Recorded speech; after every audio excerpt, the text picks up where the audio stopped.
우리나라 직장인 10명 중 9명이 번아웃 증후군에 시달리고 있는 것으로 나타났다. 번아웃 증후군이란 한 가지에만 몰두하던 사람이 극도의 신체적, 정신적 피로감으로 인해 무기력증, 자기혐오, 직무 거부 등에 빠지는 심리적 증상이다. 그러나 코로나19 위기 속에서 번아웃은 다른 이유로 생겨났다.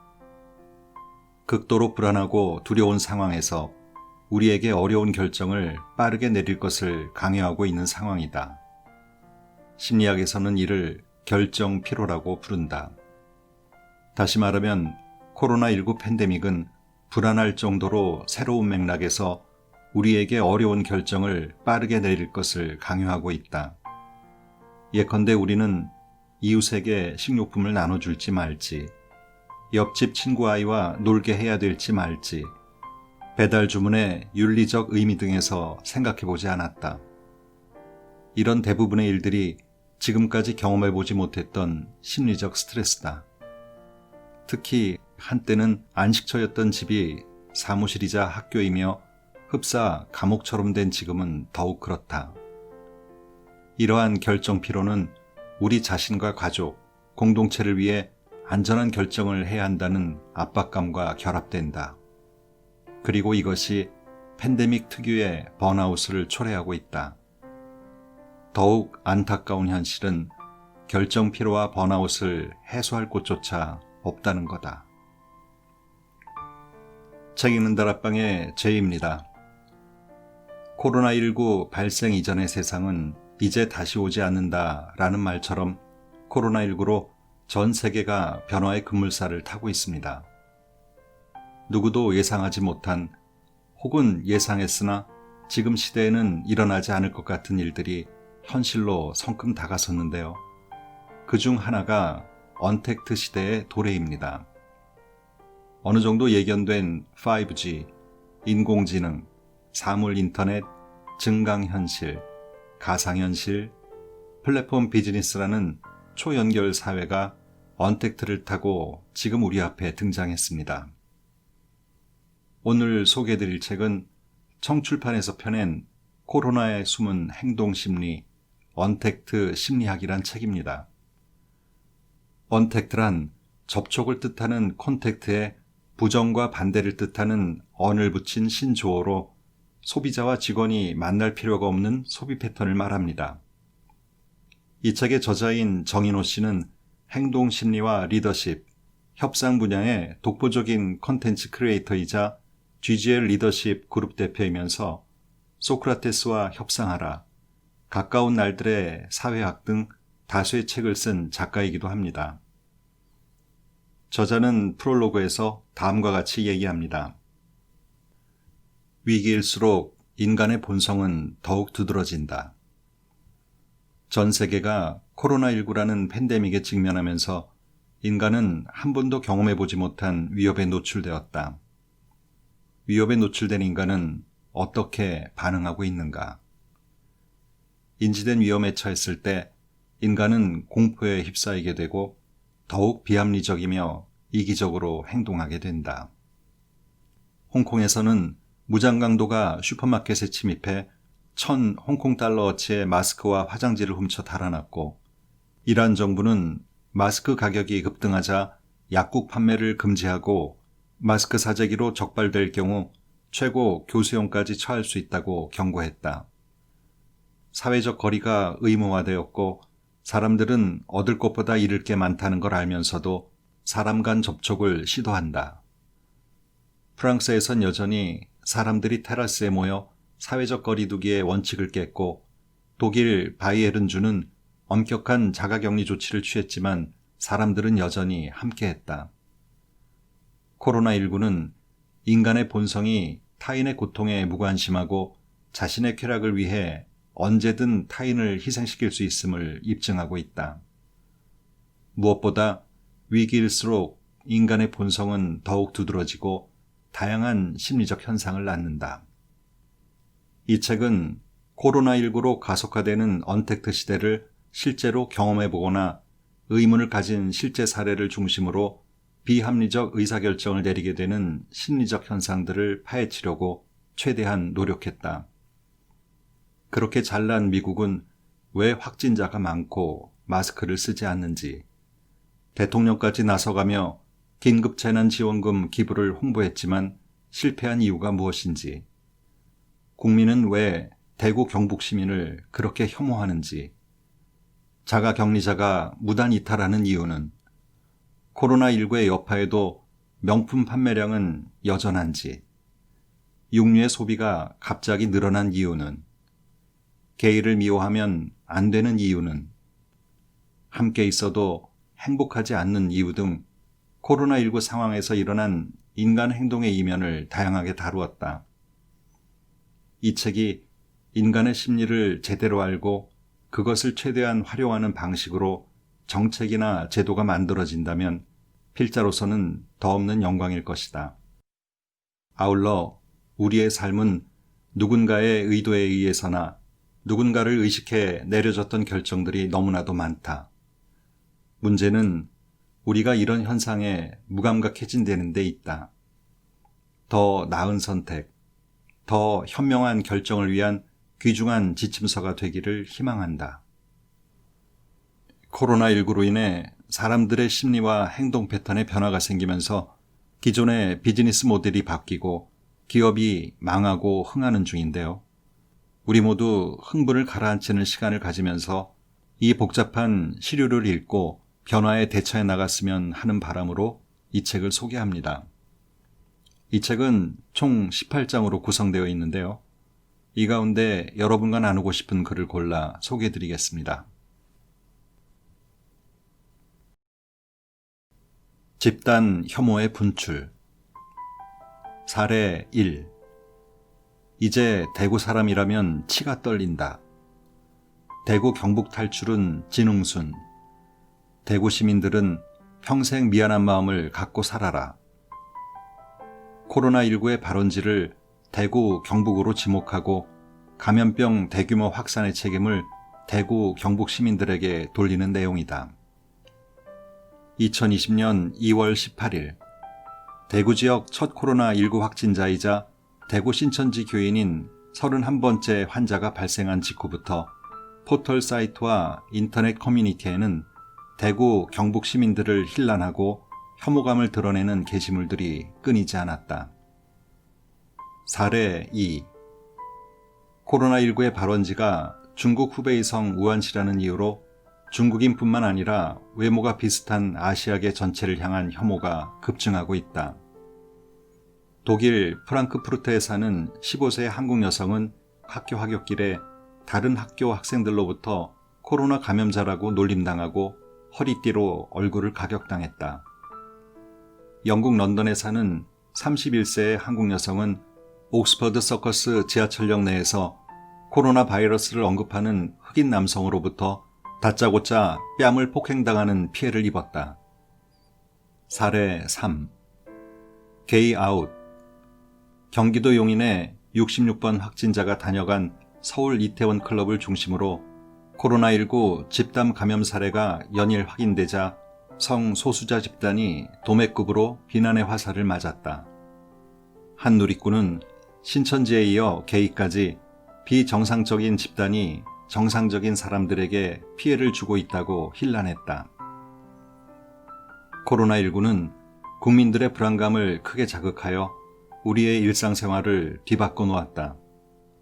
특히 위 세 가지의 사례에서 보듯 대구 시민, 중국인, 성소수자 집단 등에 대한 반감이 여과 없이 드러나면서 코로나19에 대한 불안이 집단 혐오의 정소로 분출되었다.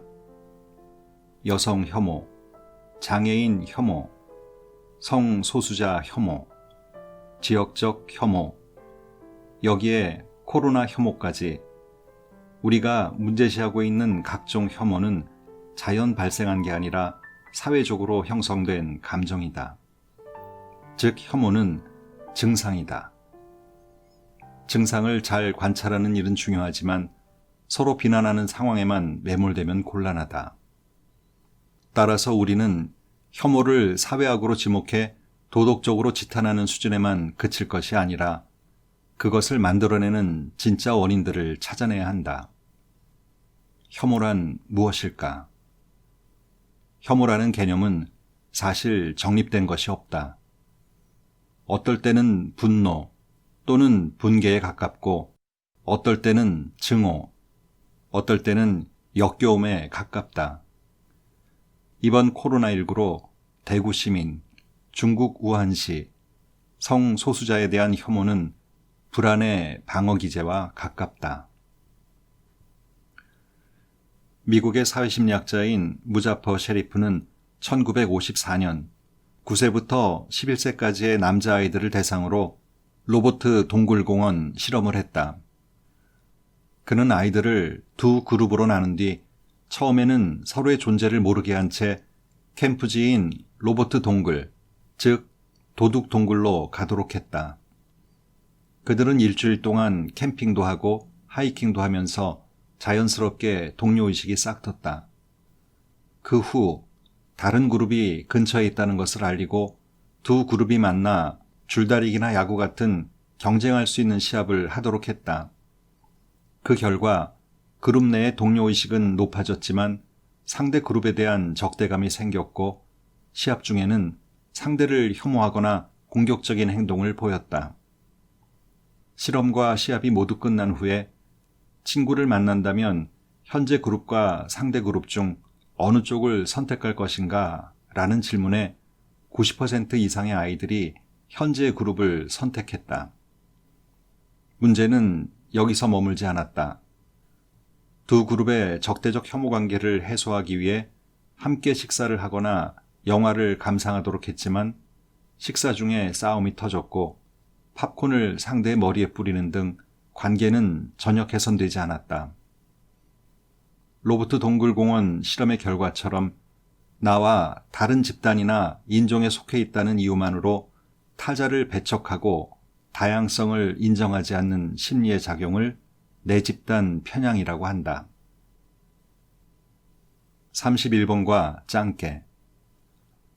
로버트 동굴공원 실험에서 보듯 인간은 쉽게 편을 나누고 배척하는 존재다.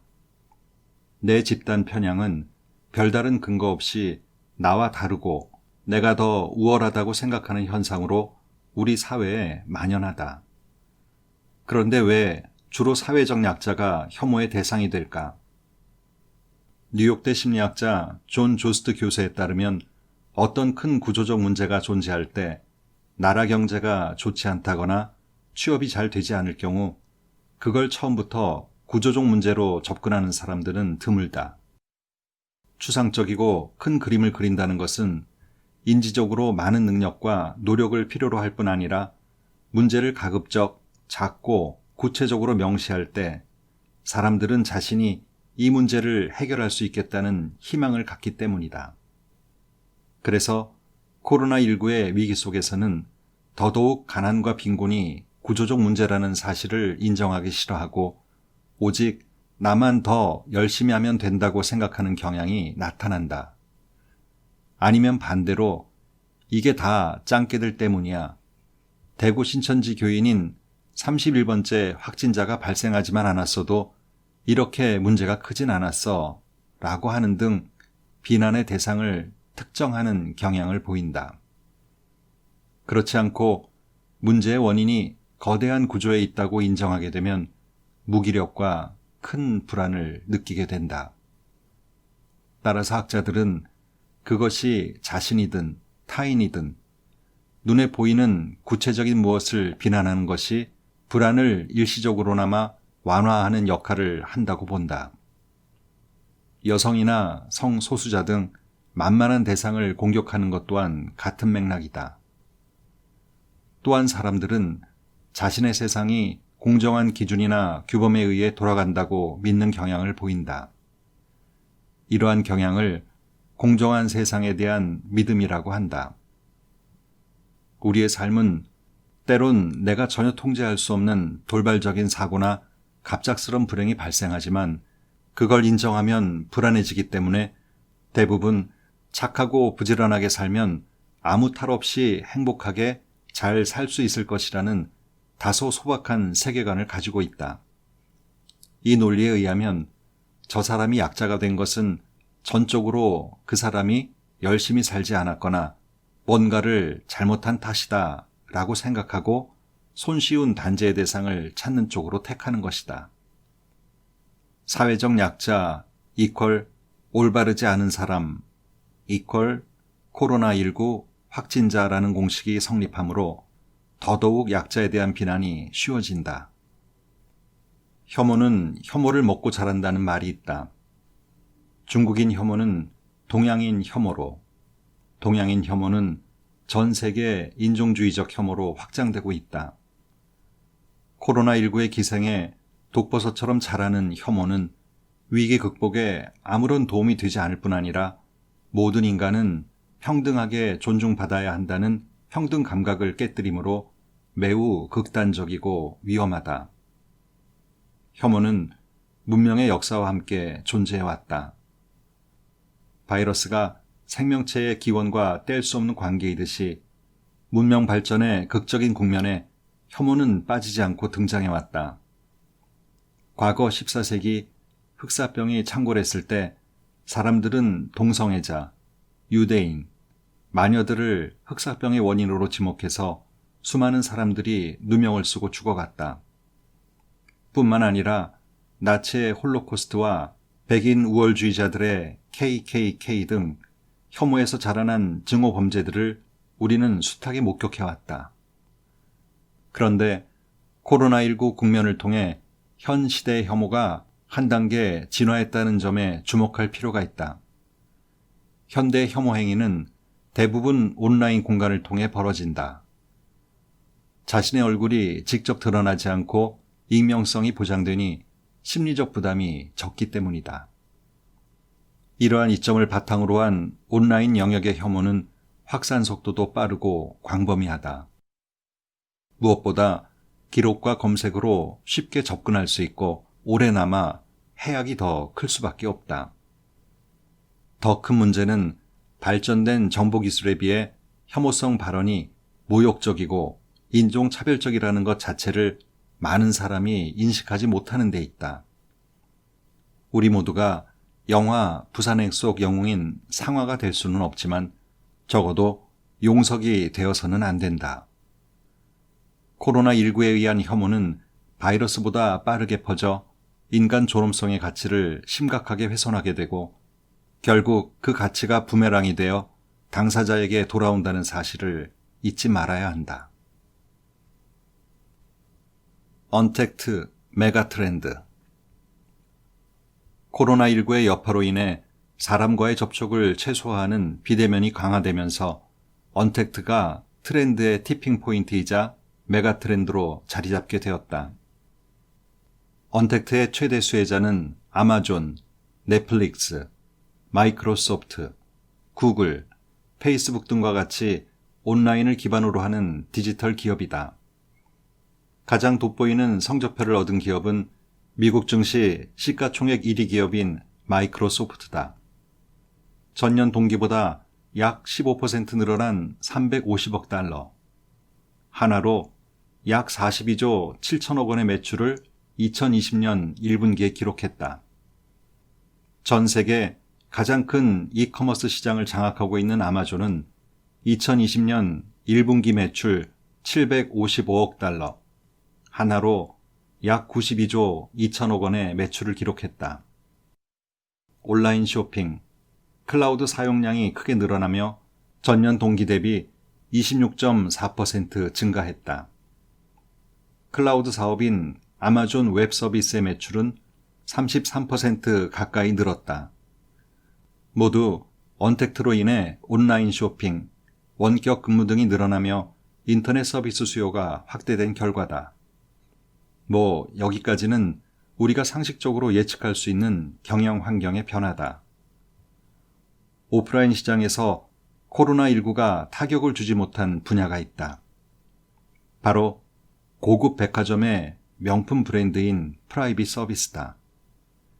타격을 주기는커녕 오히려 매출이 증가했다. 신세계 백화점이 2020년 1분기 영업이익을 집계한 결과 영업이익이 97%나 급감했다. 코로나19로 인한 영업 환경에 직격탄을 맞았다. 하지만 명품 매출은 지난해 1분기 대비 10%나 늘어났다. 현대백화점도 전년 1분기 대비 매출이 1.5% 줄었으나 해외 패션 21.7%, 리빙 19.9%, 골프 11.9% 등 명품 매출은 크게 증가했다. 불황에도 명품은 잘 나간다는 유통업계의 속설이 코로나19의 여파에서도 입증되고 있는 셈이다. 코로나19도 못 말린 한국인의 명품병은 샤넬에서 정점을 찍었다. 2020년 5월 14일 3대 명품으로 불리는 샤넬의 가격 인상 소식이 전해지면서 롯데, 현대, 신세계, 갤러리아 등 주요 백화점에선 개장 전부터 샤넬 제품을 구입하기 위해 몰려든 고객들로 인산인해를 이뤘고 샤테크는 중고시장에서 기존 가격보다 수십만 원 더 비싼 가격에 구매하기도 했다.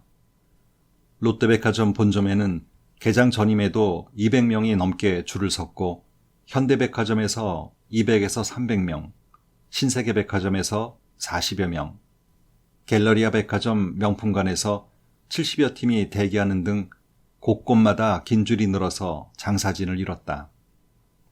나는 이들이 명품 마스크를 사는 줄 알았는데 그게 아니었던 거다.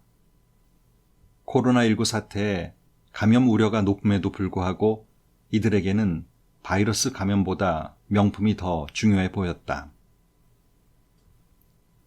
곧 죽어도 명품. 한국인들의 명품 사랑이 날이 갈수록 더해지는 이유는 뭘까? 유럽 명문 HEC 페리스 장노엘 카페레 교수와 뱅상 바스티엔 교수가 공저한 럭셔리 비즈니스 전략에서 럭셔리는 울타리 작용을 한다. 그것은 계층 간의 격차를 나타내고 재창조한다 라고 했다. 코로나19로 인해 언택트 사회가 일반화되면서 울타리의 개념은 더욱 공고해졌다. 언택트 사회 이전부터 우린 이미 부와 사회적 지위, 개성과 취향에 따라 폐쇄된 울타리 문화를 갖고 있었다. 이것이 코로나19로 인해 더욱 확산, 강화된 것이다. 질병의 두려움은 있지만 인간관계를 유지해야 되기 때문에 검증되고 안전한 사람, 그러면서 부와 사회적 지위와 취향이 비슷한 사람 간의 관계에만 집중한다. 영화 기생충에서 상류층 부인이 말한 믿음의 연결고리처럼 검증된 인간관계 중심으로만 움직인다. 이러한 현상을 파노플린 효과라고 한다. 파노플린 효과는 특정 명품 브랜드를 가지면 마치 스스로가 값어치 있는 브랜드 집단에 속한 것 같은 느낌을 받는 것이다. 이집트에서는 스포츠 클럽의 자동차 장식을 그 클럽에 다니지 않아도 차에 붙이고 다닌다. 그 스포츠 클럽은 다른 스포츠 클럽보다 3배나 비싸기 때문에 사람들은 금장식을 통해서 비싼 회원권을 끊어 특정 집단의 그룹에 자신이 속해 있다는 사실을 드러내고 싶어 한다. 명품은 실용성 이전에 다른 집단과 구별되는 차별성과 특별함의 상징이다. 지하철을 탈 때 마스크를 반드시 착용해야 하듯 특정 명품이 해당 집단에 들어가기 위한 기본 조건이자 울타리로 작용하는 거다. 백화점 명품업계가 상류층의 프라이빗 서비스, 퍼스널 쇼퍼 서비스와 같은 VIP 문화를 만드는 것도 이런 이유에서다. 경영학에서는 확실한 돈벌이가 되는 브랜드 집단을 캐시카우라고 하는데 투자 비용을 모두 회수하고 많은 이익을 창출해주는 단계로 삼성전자의 경우 반도체 부분이 여기에 해당된다. 코로나19로 더욱 공고해진 파노플린 효과가 백화점의 캐시카우를 창출하고 있다. 코로나19가 확산 중인 시기에도 VIP 고객들이 상대적으로 더 백화점을 찾을 수 있었던 것은 방역과 안전에 대한 신뢰 덕분이다. 이러한 세심한 배려와 차별화된 서비스로 인해 다음 연도에 VIP 등급이 낮아지는 걸 의식하고 꾸준한 소비로 계속 중요한 사람으로 남고 싶어 한다. 외제차를 타던 사람이 국산차를 타지 않는 심리와 같다. 여기서 잠깐 돌발 퀴즈 하나. VIP 고객이나 명품족이 제일 싫어하는 말이 뭘까? 이들이 제일 싫어하는 말은 바로 명품의 민주화다. 이들은 과도한 공급으로 인해 명품이 갖는 특유의 희소성이라는 가치가 희석되는 것을 원치 않는다. 명품이 자신이 속한 집단과 타인을 구분짓는 울타리로 작용해야 하는데 이런 기본적인 욕구가 충족되지 않으면 고객은 절대 지갑을 열지 않는다. 코로나19 이전에는 공유경제가 세상을 바꾸고 있었다. 공유경제의 대표 기업인 우버는 2018년 말만 해도 시가총액이 1,200억 달러, 하나로 약 141조 원에 달했다. 글로벌 숙박 공유업체인 에어비앤비의 가치는 310억 달러, 한화로 약 33조 원이었다. 소유한 호텔이 하나도 없지만 글로벌 호텔 체인인 힐튼 호텔보다 21조 원 높다. 이런 수치들만 보더라도 모든 걸 공유하는 그런 세상이 올 것 같았다. 그런데 그렇게 잘 나가는 공유경제 대표 기업들이 코로나19로 인해 오히려 후퇴했다. 아무도 공유하지 않았다. 효율성보다 개인의 안전과 생명이 더 소중하기 때문이다. 우버는 주요 도시 이용자가 코로나19 발생 전에 비해 70% 감소했고 정규직 직원의 14%인 3,700명을 일시 해고했다. 에어비앤비 역시 전 직원의 약 25%인 1,900명을 해고했고 기업의 가치는 310억 달러에서 2020년 4월 말 기준 180억 달러로 급감했다. 그렇다면 고객은 어디로 갔을까? 코로나19로 인해 절대적인 수요가 타격을 입었지만 VIP 고객은 자신의 울타리를 지키고 믿음의 연결고리를 유지하기 위해 지속적으로 소비한다. 특급 호텔 역시 코로나19로 직격탄을 맞았지만 호텔 식당 중 외부와의 접촉이 차단된 프라이빗 룸은 오히려 예약이 급증해서 1, 2주일 앞서 예약이 마감될 정도다. 대표적으로 서울 중구 더 플라자는 호텔 내 위치한 중식당과 뷔페 레스토랑의 경우 오픈되지 않은 장소를 원하는 고객이 늘어나면서 개별룸 예약률이 평시 대비 15% 늘어났다. 호텔 식당의 명성과 인지도와 함께 소수의 제한된 사람들끼리 믿음을 연결할 수 있어 공유 경제보다 프라이빗 룸을 선호하는 것이다. 코로나19로 하늘길이 모두 막히면서 바캉스를 즐기는 사람들이 해외 대신 호텔에서 바캉스를 즐기는 일명 호캉스족이 늘어나고 있는 것도 파노플린 효과의 연장선이다. 서울 신라호텔의 루프탑 가든은 야외 수영장인 어번 아일랜드 최고층에 위치해 단 24팀만 이용할 수 있는 프라이빗한 공간이다. 2020년 4월 한 달 이용률이 2019년 동월보다 30% 증가했고 특히 황금 연휴 기간에는 2019년 같은 기간보다 50% 이상 급증했다. 자기 개성과 취향을 드러내며 특별한 대접을 받고 싶은 이들의 심리는 오늘도 공유 대신 자신들만의 프라이빗한 공간을 찾는다. 휴지 사재기는 왜? 실제 공급에도 차질이 없고 바이러스에 대한 특별한 보호 기능을 할 수 있는 것도 아닌 휴지를 사재기하는 이유가 뭘까? 미국 대통령이 직접 국가 비상사태를 선포하는 위기 상황에서 사람들은 자신이 인지하는 위기 수준에 상응하는 무언가를 해야 한다는 강박감에 쫓기게 된다. 극적인 경우에는 극적인 대응을 해야 하는데 일상적인 손 씻기만 하고 있기에는 불안한 거다. 그래서 특별한 위험 상황에는 특별한 예방 조치가 필요하다고 생각하는 것이다. 말하자면 사재기는 궁극적으로 불확실성과 두려움에 대응하려면 모종의 행동을 취해야 한다는 심리적 기제인 것이다. 심리적 기제를 확인해 보기 위해 이스라엘의 학자인 마이클 바일리는 축구 경기에서 페널티킥을 차는 선수들을 관찰했다. 그 결과 선수들은 3분의 1은 공을 골대의 중앙으로 차고 3분의 1은 오른쪽으로, 3분의 1은 왼쪽으로 찬다는 사실을 발견했다. 그렇다면 골키퍼들은 어떻게 행동할까?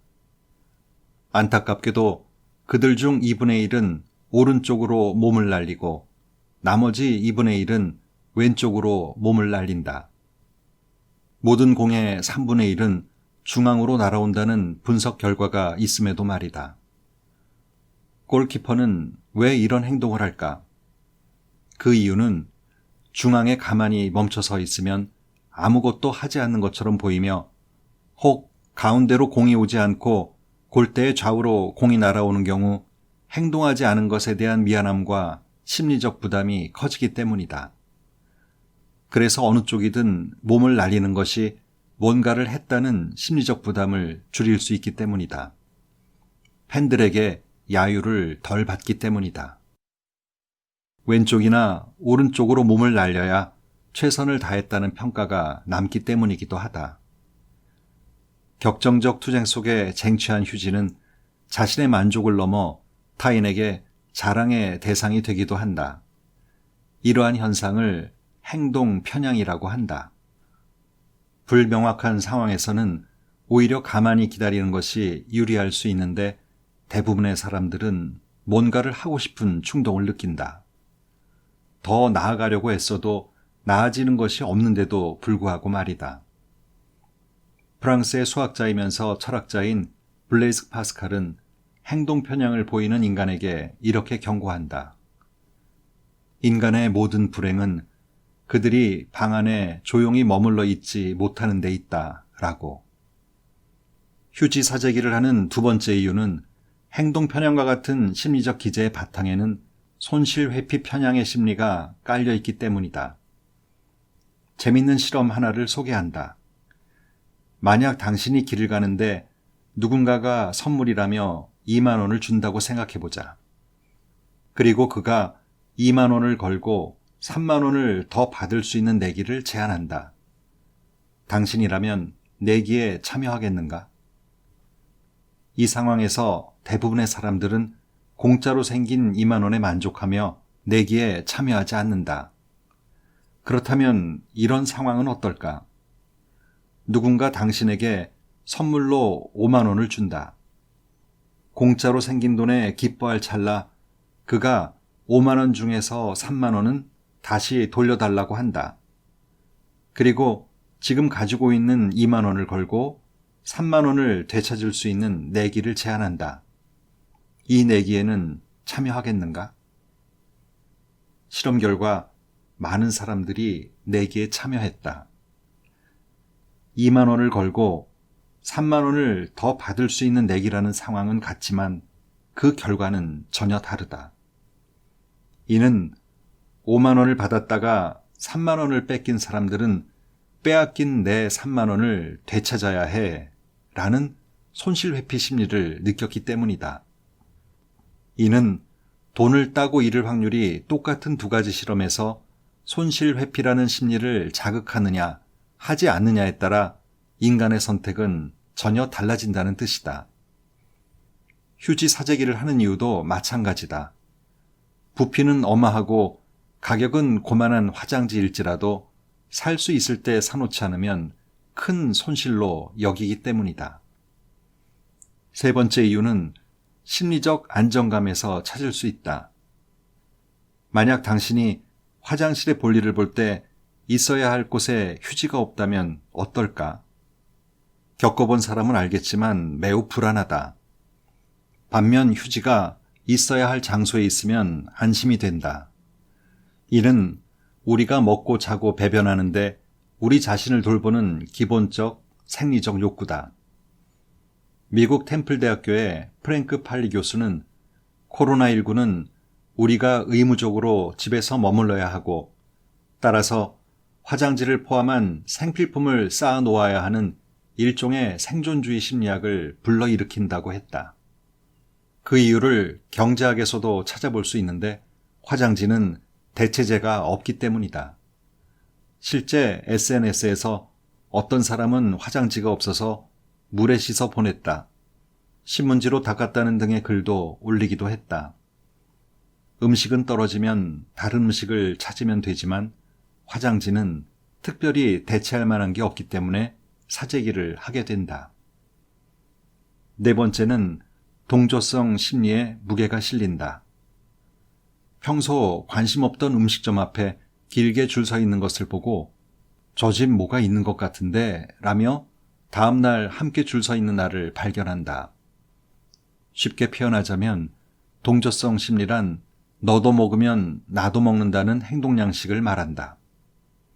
어느 정도 입소문이 나면 바로 사람의 뇌가 주변에 쉽게 동조하여 생각도 하지 않고 바로 반응하기 때문에 일어나는 현상이다. 이처럼 주변에 대한 동조성은 사람의 주관을 자신도 모르게 바꾸는 일을 벌이도록 한다. 특히 객관적인 논리의 힘이 없을 경우 이는 더욱 심해질 수가 있다.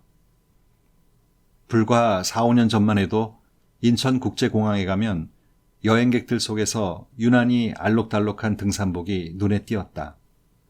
특히 단체 여행객들은 마치 서로 맞춘 듯 등산복 일색이다. 여행지에서도 즐겨 입다 보니 등산복을 입은 건 한국인이라는 얘기가 나올 정도다. 이들이 가는 곳은 트레킹 코스가 아닌 다운타운, 미술관, 박물관, 오페라 하우스다. 급기야 한 여행사는 등산복을 자제해달라는 문자를 고객들에게 보낸 것으로 알려져 논란이 일기도 했다. 그런데 왜 하필 등산복일까? 등산복은 원래 선진국에서 수요가 집중되는 품목이다. 고기능성의 첨단 소재로 생산되기 때문에 일반 의류보다 고가다. 고가의 여가 장비를 구입하는 것은 사회적 지위를 드러내는 효과적 수단이므로 비교 우위에서 지면 불행해진다. 여행을 마친 후 여행객들은 루브르 박물관의 그림 이야기보다는 옆집 엄마가 입은 옷에 대해 반응한다. 내 옷보다 훨씬 천이 부드러웠어. 아유, 썩을년. 휴지를 사재기 하는 것도 같은 맥락이다. 아무 생각 없이 마트에 갔는데 화장지 선반이 텅텅 비어있는 것을 보면 어떤 생각이 들겠는가.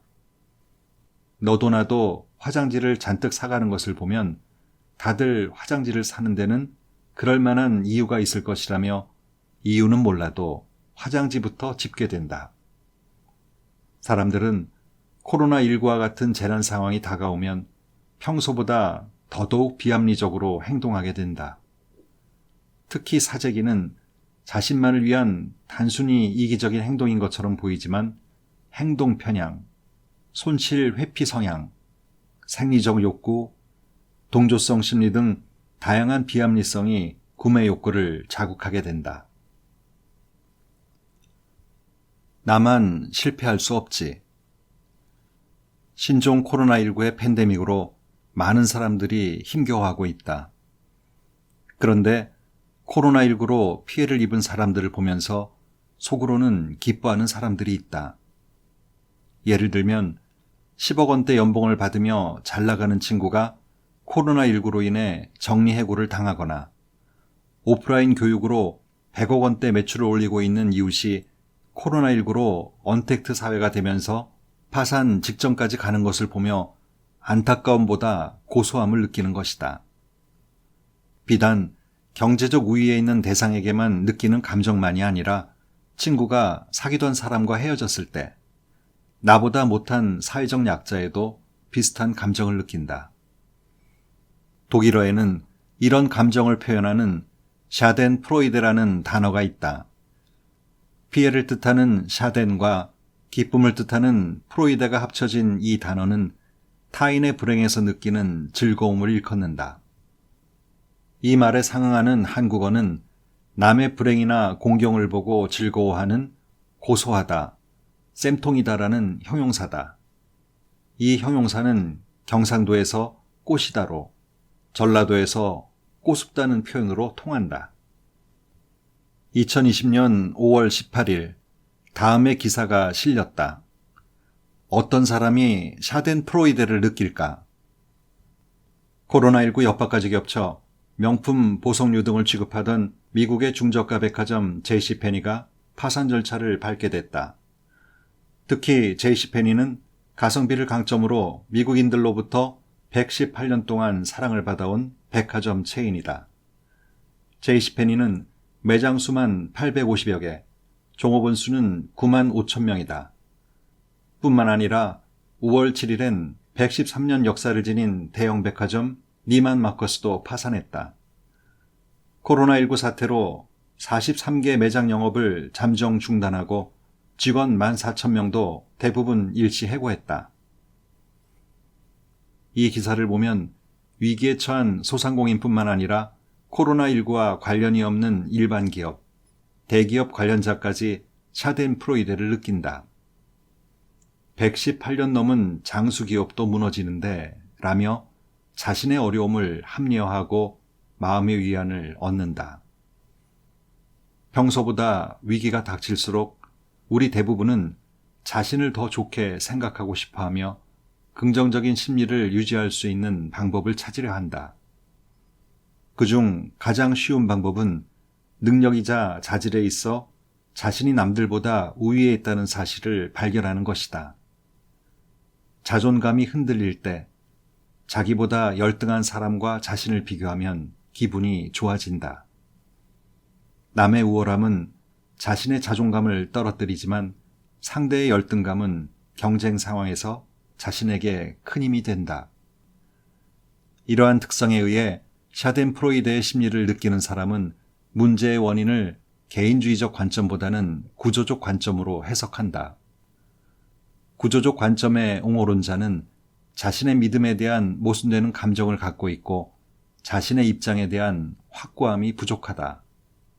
그러다 보니 성공하지 못한 이유를 사회제도 탓, 코로나19 탓, 정부 탓으로 돌리게 되고 자신의 실패를 옹호하는 데 힘쓴다.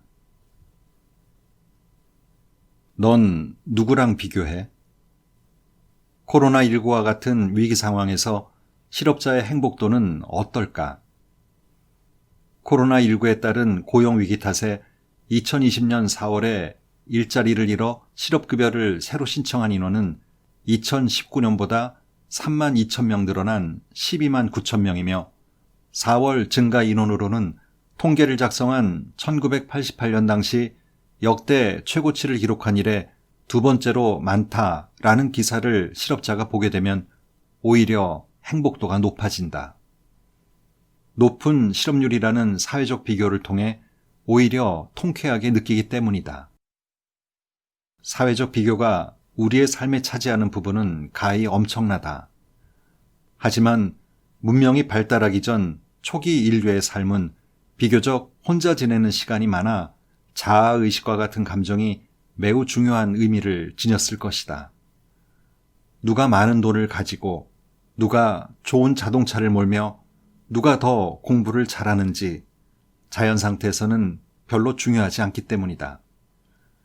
적당한 양의 음식과 잘 곳을 확보할 만큼 영리하다면 그보다 더 큰 재능은 필요 없을 것이고 더 갖고 싶은 욕망도 생기지 않을 것이다. 그렇다고 현대의 삶을 접고 문명 이전으로 돌아갈 수는 없는 일. 샤덴프로이데 심리를 극복할 수 있는 방법은 없을까? 샤덴프로이데를 구글 트렌드에 검색해보면 연관 검색어 1위가 카르페 디엠이다. 여기서 방법을 찾을 수 있다. 아니, 우리는 이미 방법을 알고 있었다. 카르페 디엠은 지금 살고 있는 이 순간에 충실하라는 뜻의 라틴어다.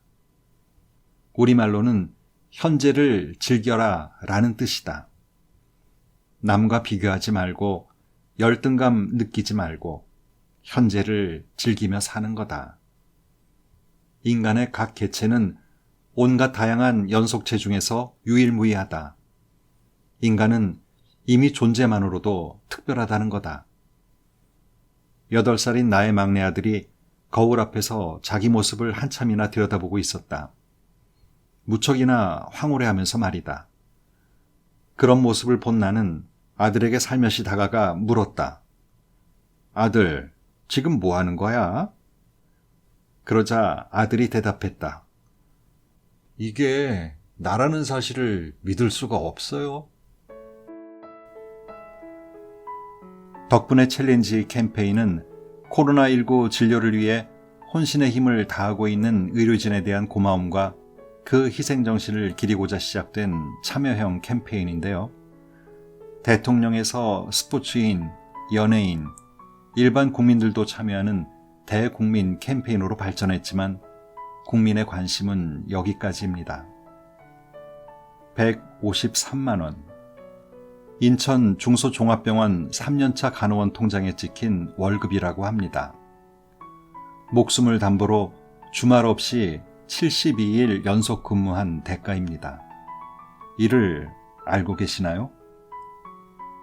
이 캠페인으로 인해 영웅이나 전사란 호칭을 듣게 되다 보니 대놓고 돈 얘기도 못하겠죠. 아무나 할 수 없는 일을 할 때에는 격려와 응원도 중요하지만 그에 상응하는 대가가 그들을 버티게 하는 원동력이 되리라 생각합니다. 오늘도 좋은 하루 되세요.